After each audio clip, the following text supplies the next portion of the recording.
You will have all heard that Labour is lowering the voting age for all UK elections from 18 to 16.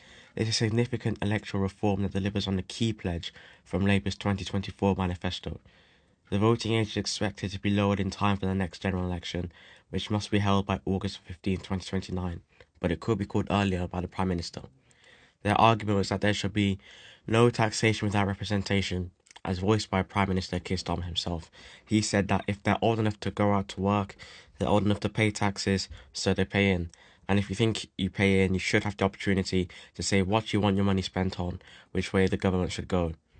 As well as boosting democratic participation, the government believes that engaging young people in democracy earlier, particularly while many are still in full-time education and at home, could foster a lifelong habit of voting participation and increased voter turnout. This joins other changes, such as automated voter registration, relaxing voter ID rules, and tackling foreign interference.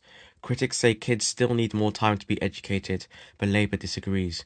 While everyone and their dog knows this is just so Labour can get more votes, many think this will backfire and young people will end up voting for Corbyn's new party or more likely Reform, and Starmer will therefore not benefit from this. But time will tell. The Essex town of Epping has become very famous recently due to protests outside the Bell Hotel, which is being used to house asylum seekers, specifically because one of them is said to have committed sexual assault. A protest on Sunday saw 2 male security staff members seriously assaulted by a group of men nearby a bus stop. On Tuesday, another incident occurred where a man allegedly shouted racial abuse at the Bell Hotel and later caused damage to the property. He was arrested on suspicion of a racially aggravated public order offence and criminal damage, and then released on bail. Thursday, July 17th, saw the most significant night of disorder. A largely peaceful protest by local Epping residents took place outside the hotel. However, as this group largely dissipated, a number of other individuals described by the police as intent on causing trouble and criminals arrived at the scene.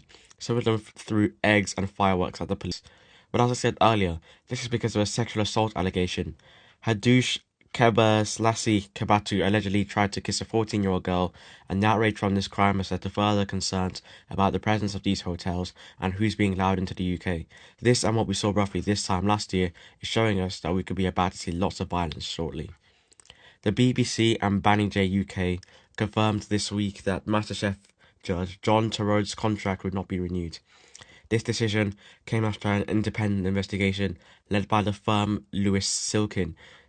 It substantiated an accusation of him using highly offensive racist language, which occurred in 2018. Reports this week, citing the Mirror and the Sun, suggest that Torode allegedly used the N-word while singing Kanye West lyrics during work drinks. He stated that he had absolutely no recollection of this. His co-host Greg Wallace has also recently had his own allegations. A food critic, Mimi I, has also come out this week, branding Torode and Wallace as master twats and claiming she was subject to bullying and racism at a Masterchef event in 2010. In America, the House gave final approval to President Trump's request to claw back approximately $9 billion in already approved funding. The Senate had previously passed this measure. Nearly $8 billion of the cuts impact various foreign aid programs. This includes $800 million for programs providing emergency shelter, water and family reunification for refugees, $496 million for water, food and healthcare in countries affected by natural disasters and conflicts, and $4.15 billion for programs aimed at boosting economies and democratic institutions in developing nations, all getting cut. Democrats argue that these cuts will hurt America's global standing and create a vacuum for other nations, like China, to fill. The White House, however, maintains these cuts will incentivize other nations to step up and serve American taxpayers better, ending markets distorting subsidies for green energy. An executive order signed on July 7th aims to repeal tax credits for wind, solar, and other green energy facilities, and directs a review of regulations that support these sources, aligning with the administration's focus on traditional energy sources. 2 executive orders on July 3rd focuses on national parks. Making America beautiful again by improving our national parks, is what they said. And this will involve increasing entry fees for foreign tourists while improving affordability for US residents, and also establishing the President's Make America Beautiful Again Commission. These spending revolutions join rekindled discussion on TikTok regulations. Iceberg A23A is a truly remarkable piece of ice, currently holding the title of the world's largest and oldest active iceberg. Its recent movements, however, and current status have been a subject of significant scientific and public interest.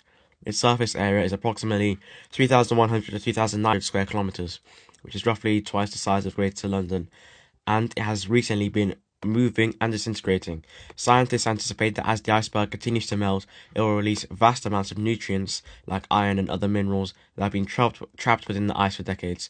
While icebergs are a natural part of the Antarctic ice sheet life cycle, A23A's sheer size and prolonged journey serve as a potent symbol. Scientists are closely monitoring such events as accelerated ice shelf melting is apparently due to climate change. But what do you think? See you next Sunday.